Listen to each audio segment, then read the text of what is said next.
जब जोशीले नौजवान मिल जाते हैं तो बड़े बड़े लोगों का तख्त हिल जाता है। देश में जब भी बदलाव आता है, बिहार में तूफान शुरू होता है।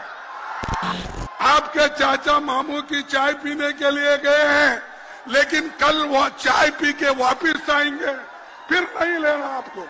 इंडिया गठबंधन और महागठबंधन के जितने भी दल हैं, जिनके कार्यकर्ता मैं देख रहा हूं मैदान में तो है ही, पटना के चारों तरफ और पटना की सड़कों पर मुझे दिखाई दिए हैं,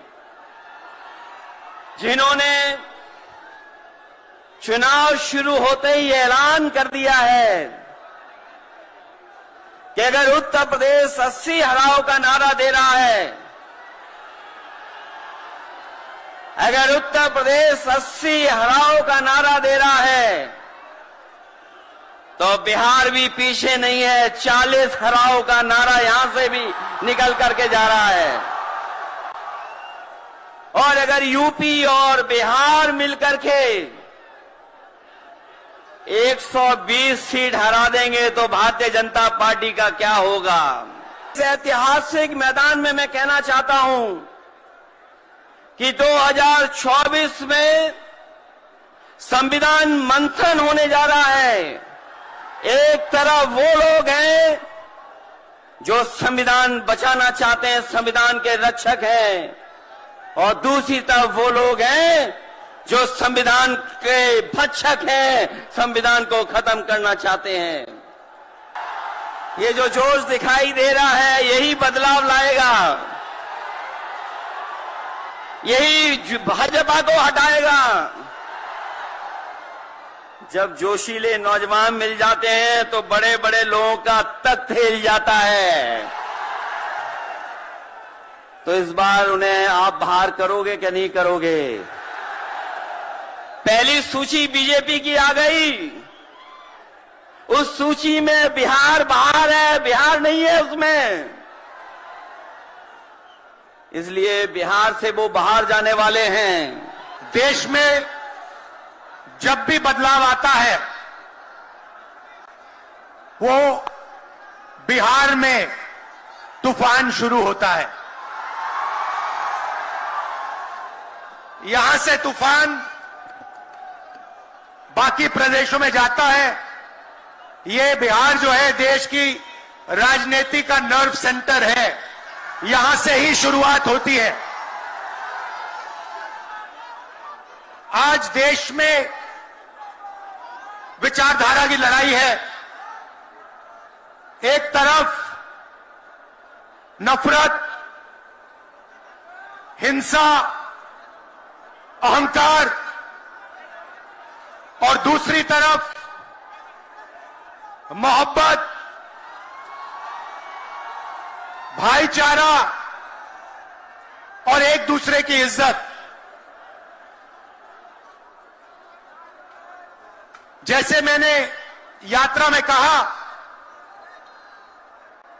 अगर आप गठबंधन को समझना चाहते हो, एक लाइन में समझा जा सकता है,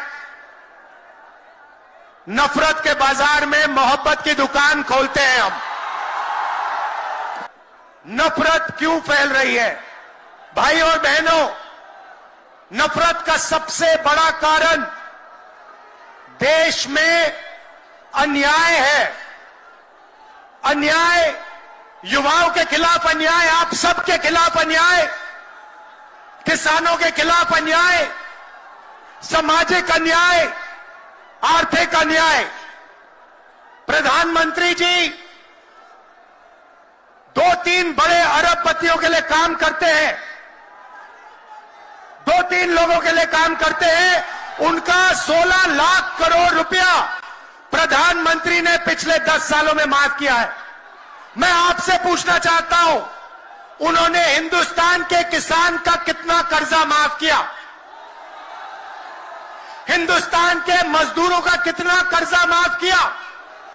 उन्होंने नौकरी का वायदा किया था, उन्होंने तो नहीं दिया, लेकिन तेजस्वी ने जो वायदा किया था वो उसने करके दिखाया। और आप लोगों को 3 लाख नौकरियां उन्होंने दी।